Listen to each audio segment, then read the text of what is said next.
बिस्मिल्लाहिर्रहमानिर्रहीम। अस्सलाम वालेकुम स्टूडेंट्स। आज की वीडियो में हम यूनिट 4 स्टार्ट कर रहे हैं। यूनिट 4 है हमारा फाइनेंशियल अर्थमेटिक। इसमें जो हमारा टॉपिक है पहले उससे रिलेटेड कुछ पढ़ लेते हैं। You have learned in previous classes, जो आप पिछली क्लासेस में पढ़ चुके हैं उसका रिव्यू देख लेते हैं। Ratio, comparison of two same kind of quantities. Ratio के बारे में आप पढ़ चुके हैं कि जो कंपैरिजन होता है दो सेम काइंड ऑफ क्वांटिटीज का।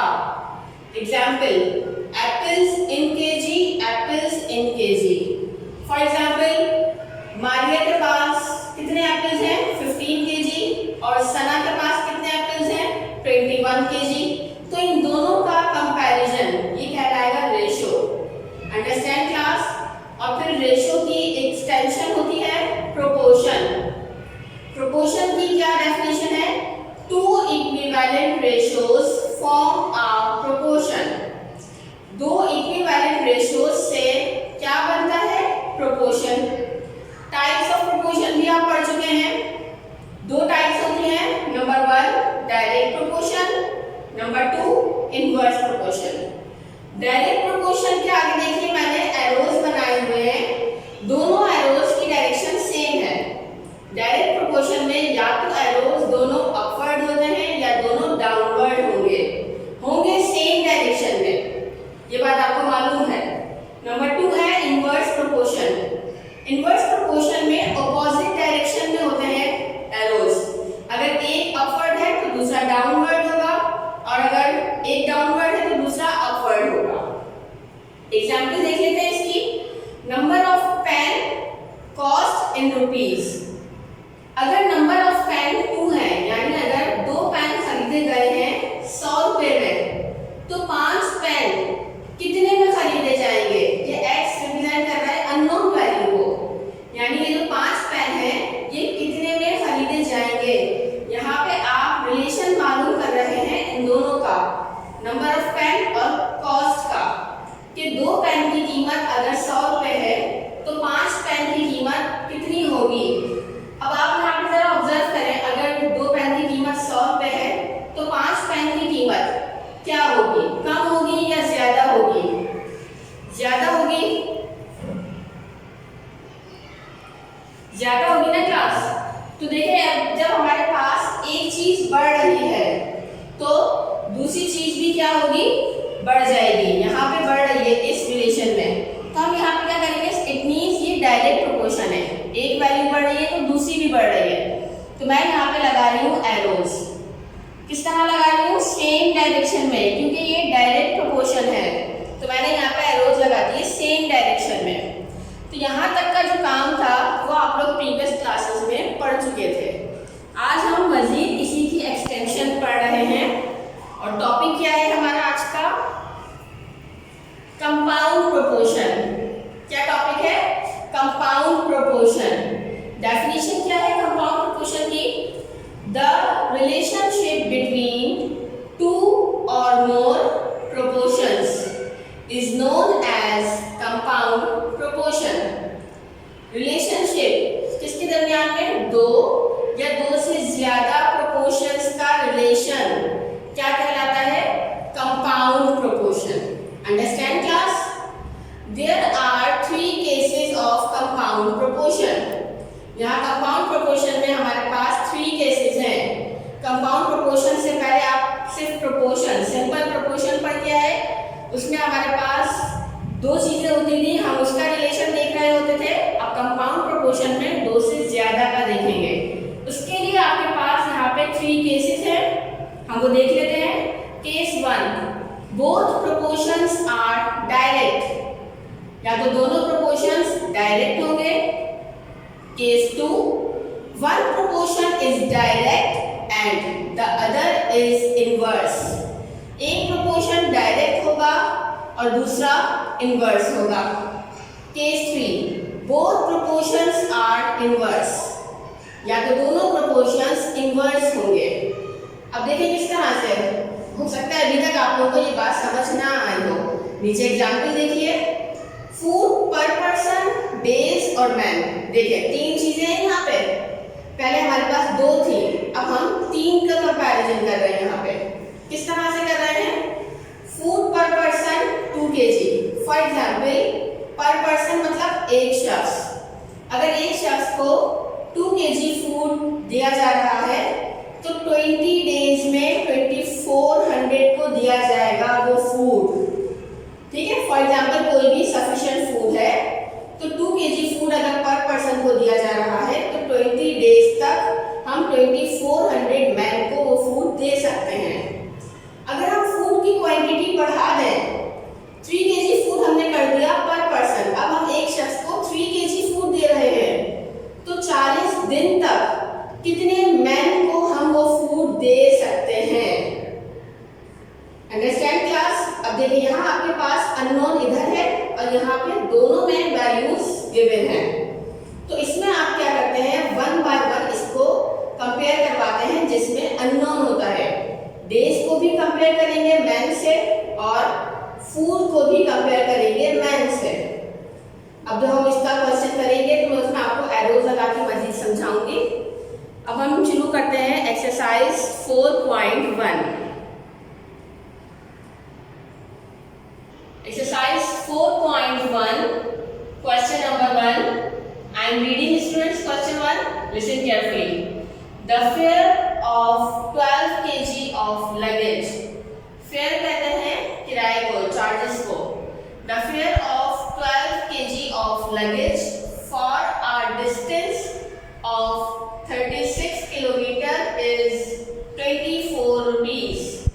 क्या मतलब है कि जब हमारे पास लगेज होता है, सामान, जब हम ट्रैवल करते हैं हमारे पास कुछ बैग्स होते हैं, जो सामान होता है वो लगेज होता है। तो लगेज का वेट अगर हमारा 12 kg है और डिस्टेंस हमें कितना ट्रैवल करना है, 36 किलोमीटर, तो उसका फेयर बनेगा 24 रुपीज। हाउ मच फेयर, कितना फेयर होगा? अब मैंने इसको अंडरलाइन क्यों किया ये मैं बताती हूँ आगे। How much fair will be charged for a luggage of 18 kg for a distance of 12 kilometer। हमसे पूछा जा रहा है कि कितना फेयर चार्ज किया जाएगा अगर लगेज का वेट 18 kg है और डिस्टेंस है 12 किलोमीटर। देखिए यहाँ आपके पास 3 चीजों की बात हो रही है, फेयर, लगेज एंड डिस्टेंस। अब देखिए काम शुरू करते हैं हम सॉल्यूशन के बाद। सबसे पहले तो हमें ये स्टेटमेंट लिखनी होती है। शुरू किस तरह करते हैं इस स्टेटमेंट को? हमें सबसे पहले अपने क्वेश्चन में ये ऑब्जर्व करना होता है कि हमें फाइंड आउट क्या करना है। मैंने इसीलिए इसको अंडरलाइन किया था कि आगे हमें 2 जगह इसकी जरूरत पड़ेगी। हाउ मच फेयर, हमें फेयर मालूम करना है। इट मीन्स हम यहाँ पे x कंसिडर करेंगे फेयर को। Let x be the fare of 18 kg luggage for 12 kilometre distance. ये जो मैंने वैल्यू सीखी है 18 kg और 12 किलोमीटर, ये मैंने इस वाले सेंटेंस की लिखी है जिसमें हमें फेयर मालूम नहीं था। Understand class? क्योंकि अक्सर स्टूडेंट्स को इस चीज में कंफ्यूजन होती है कि ये लगेज को अगर आपने वेट 18 kg लिखा है तो यही क्यों लिखा, 12 kg क्यों नहीं लिखा? तो इसीलिए मैं यहाँ पे ये क्लियर कर रही हूँ, उसको समझ लें अच्छे से कि जिस सेंटेंस में हमसे फाइंड आउट करने को कहा जा रहा है उसी की गिवन वैल्यूज को हम यहाँ पे लिखेंगे। वही सेंटेंस लिख देंगे, अगर आप नोट करें तो पूरा वही सेंटेंस है, ऊपर से लिखा है मैंने। अब नीचे देखें, 3 चीजों की बात हो रही है, फेयर, डिस्टेंस और लगेज। कोशिश करेंगे सबसे पहले वही लिखें जो हमारे पास अननोन है। मैंने इसीलिए इसको अंडरलाइन किया था कि ताकि आपको हाईलाइट हुआ चीज पता चल जाए कि फेयर अननोन है, तो हम फेयर को ही पहले लिखेंगे। फेयर, फिर उसके बाद आप कुछ भी ले सकते हैं, डिस्टेंस और लगेज। जो भी इनका यूनिट होगा उसे लाजमी मेंशन करना है। फेयर रुपीस में है, डिस्टेंस किलोमीटर में है और लगेज केजी में है। अब देखिए जब हमारे पास फेयर 24 था तो डिस्टेंस 36 किलोमीटर और लगेज का केजी कितना वेट था, 12 केजी। जब फेयर अननोन है तो हमारे पास डिस्टेंस है 12 किलोमीटर और लगेज का वेट है 18 केजी। ये सारी वैल्यूज मैंने क्वेश्चन में से ही पुट की हैं। जिस किसी भी को भी समझ में ना आए तो जरा क्वेश्चन को अगेन अच्छे से रीड कीजिएगा और फिर इसको कंपेयर कीजिएगा, आ जाएगा समझ। अब देखिए हमें क्या देखना है यहाँ पे। सबसे पहले अब हमें ये ऑब्जर्व करना है कि यहाँ हमारे पास डायरेक्ट प्रोपोर्शन है या इनवर्स।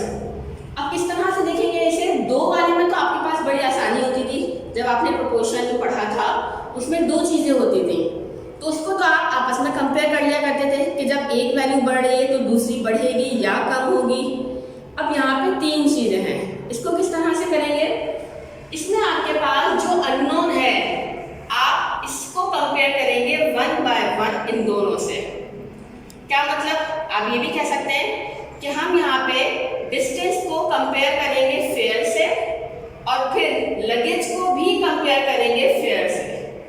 ठीक है, यानी जिसमें अननोन है उसी से कंपैरिजन होगा 1 by 1 इन दोनों का।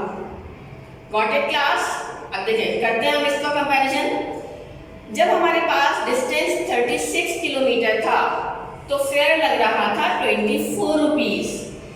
अब जब डिस्टेंस हमारा 12 kg हो गया, कम हो गया डिस्टेंस, तो फेयर भी क्या हो जाएगा? कम हो जाएगा। एक लॉजिकल बात है ना, हमारे पास जब हम ज्यादा ट्रैवल करेंगे तो फेयर भी ज्यादा लगेगा। कहीं दूर जाएंगे तो ज्यादा हमें किराया पे करना पड़ेगा, और जब हम किसी करीब की जगह पर जाएंगे तो कम हमारे चार्जेस लगेंगे।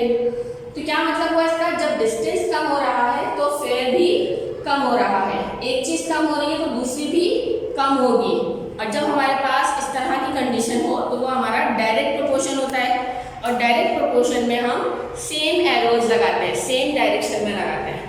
अब इधर मैं एरोज लगा रही हूँ, अगर एक एरो ऊपर है तो दूसरा भी अपवर्ड होगा। अब ये आपकी मर्जी होगी कि आप अपवर्ड लगाएं या डाउनवर्ड लगाएं, लेकिन अगर एक को अपवर्ड लगाया है तो दूसरा भी अपवर्ड लगाना होगा डायरेक्ट प्रोपोर्शन में। अगर एक डाउनवर्ड लगेगा दूसरा भी डाउनवर्ड लगेगा। इन दोनों का काम तो हो गया, लेकिन अब फेयर को मुझे लगेज से भी कंपेयर करना है। देखिए लगेज है हमारा 12 kg। जब 12 kg लगेज था तो फेयर लग रहा था 24 रुपीज। अब लगेज का वेट बढ़ गया, 18 kg हो गया, तो अब फेयर क्या हो जाएगा? सोचे जरा, जब हमारे पास 12 kg लगेज है और हम उसके चार्जेस पे कर रहे हैं 24 रुपीज। अब जब हमारा लगेज का वेट बढ़ गया, ज्यादा हो गया, तो अब चार्जेस भी क्या हो जाएंगे? उसके बढ़ जाएंगे।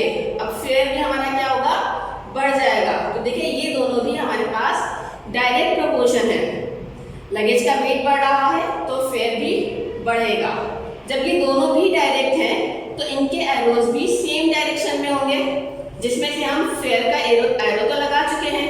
अब इसी की डायरेक्शन से हम लगेज में एरो लगाएंगे। फेयर में हमने अपवर्ड लगाया था तो हमने लगेज में भी अपवर्ड लगा दिया। बहुत इजी होता है ये, बस 1 by 1 इसको समझना होता है। अब नीचे कॉपी करते हैं। अब इसको भी समझना है आप कैसे कॉपी करेंगे। देखिए मैंने इसको नीचे लिखा है x/24। किस तरह से लिखा है? मैंने इसको टेल से शुरू किया है, एरो की टेल से शुरू करके मैंने इसे अपॉन पे लिखा है x/24। आ रही बात समझ में? देन इक्वल टू, अब इसको भी टेल से ही शुरू करेंगे। जब एक को टेल से किया है तो दूसरे को भी टेल से ही करेंगे, सबको टेल से करेंगे। इसकी टेल पे है 12, तो ये हो जाएगा 12/36। फिर मल्टीप्लाई, अब इसकी टेल पे है 18, ये हो जाएगा 18/12। अब ये मैंने इक्वल टू और मल्टीप्लाई कैसे लगाया है? तो देखें, जब हमारे पास अननोन होगा तो उसके बाद इक्वल टू आएगा, उसके आगे मल्टीप्लाई। इसीलिए मैंने कहा था कि अननोन को पहले रखें, ऐसा ना हो अननोन बीच में कहीं आ जाए। ठीक है, तो अननोन को आप सबसे पहले रखेंगे, उसके बाद इक्वल टू और आगे मल्टीप्लाई। अब यहाँ हमारे पास कैंसिलेशन हो रही है। देखिए इधर 12 और ये 12 क्रॉस में कैंसिलेशन हो रही है, तो ये हमने 12 को कैंसिल कर दिया, 1 आ जाएगा और 1 को मल्टीप्लाई होगा तो 1 ही रहेगा। आगे है 18 एंड 36। अब जिन्हें 18 का टेबल आता होगा उन्होंने फौरन पहचान लिया होगा, 18 1 18, 18 2 36। तो ये तो न्यूमरेटर में तो 1 मल्टीप्लाई 1, 1 1 1 हो गया, और डिनोमिनेटर में 2 1 2, 1/2। जबकि यहाँ है x/24। हमें x की वैल्यू फाइंड आउट करनी है, इट मींस 24 को यहाँ से हटाना है। वही सेम रूल जो पढ़ते आ रहे हैं आप लोग ट्रैक से, x यहाँ पे सेम रहा, 24 डिवाइड होगा, इक्वल टू के इधर जाके मल्टीप्लाई हो जाएगा, 1/2 मल्टीप्लाई 24, कैंसिलेशन हो गई, 2 1 2, 2 12 24, 12 हमारे पास आ गई x की value. Hence the fare of 18 kg luggage for 12 kilometer distance is ₹12। तो हमारा फेयर कितना चार्ज हो रहा है? 12 रुपीज। Understand class? अब इसी एक्सरसाइज का एक और क्वेश्चन देख लेते हैं।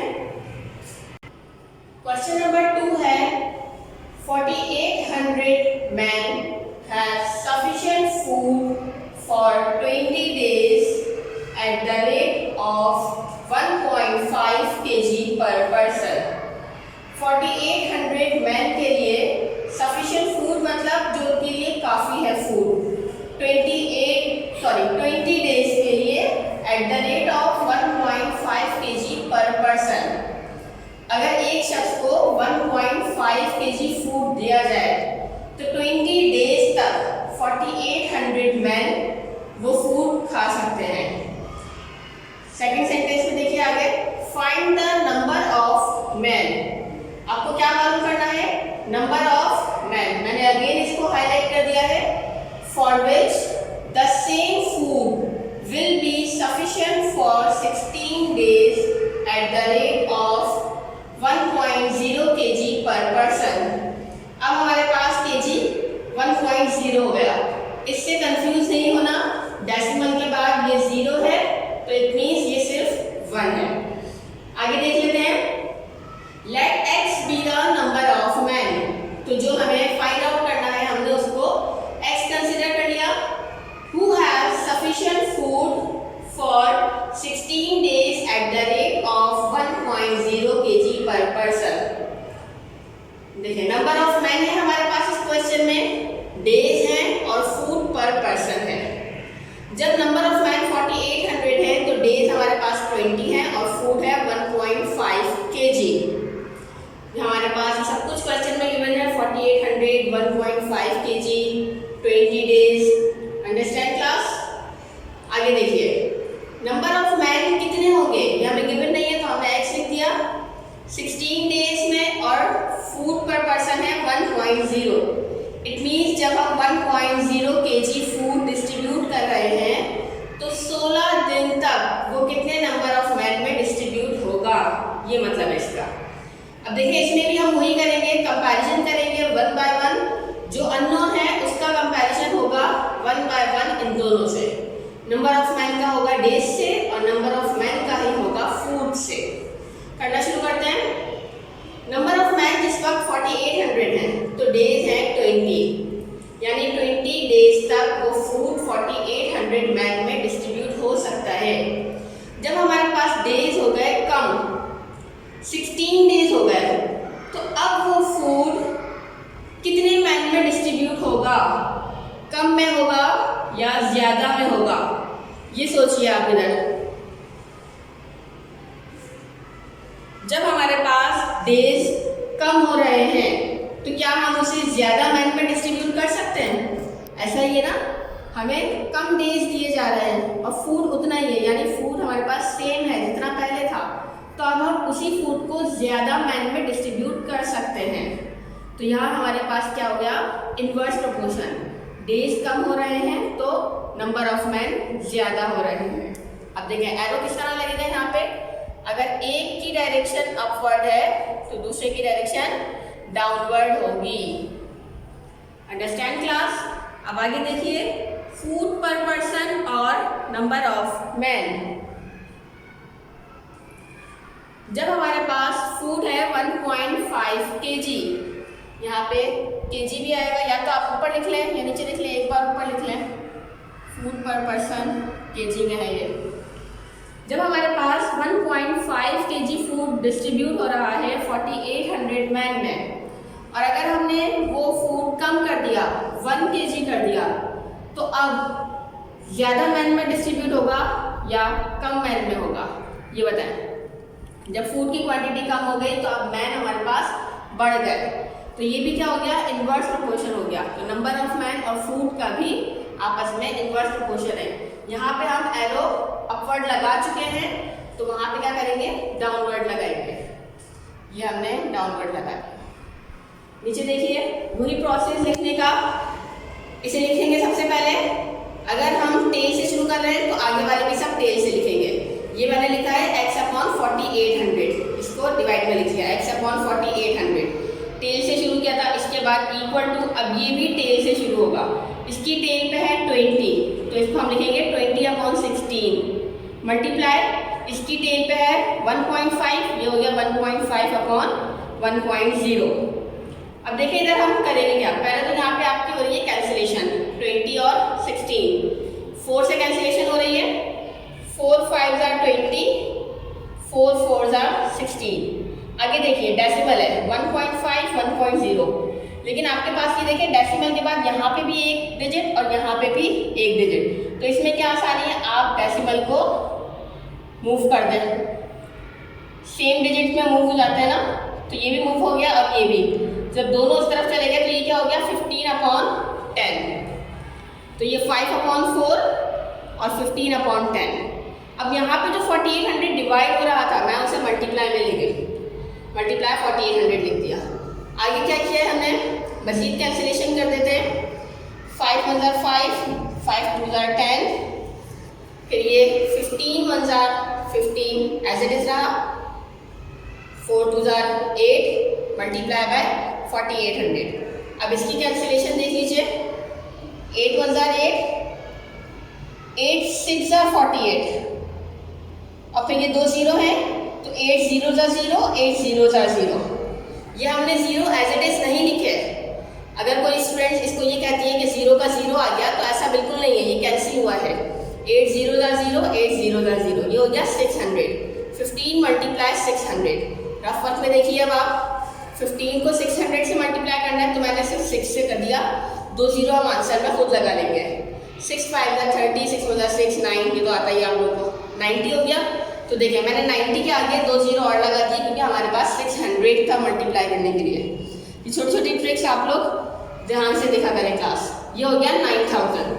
तो hence 9000 men who have sufficient food for 16 days at the rate of 1.0 kg per person। तो हमारे पास वो फूड जो है कितने मैन के लिए सफिशिएंट होगा, 9000 मैन के लिए। ये था आपका क्वेश्चन नंबर 2। अपनी डायरी देख लीजिए, homework diary. Do complete question number 3 4 5 6 and 6 तक करने हैं आपको, इसके आगे के नहीं कीजिएगा, वो सिलेबस में नहीं है।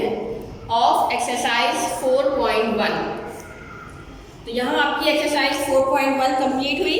2 क्वेश्चन मैं दे चुकी हूँ, 2 क्वेश्चन मैंने करवा दिए हैं और 4 होमवर्क दिए हैं। तो आई होप क्लास आपको ये लेक्चर अच्छे से समझ आया हो, और अगर नहीं आया हो तो वीडियो को बार बार देखिएगा। अल्लाह हाफिज़।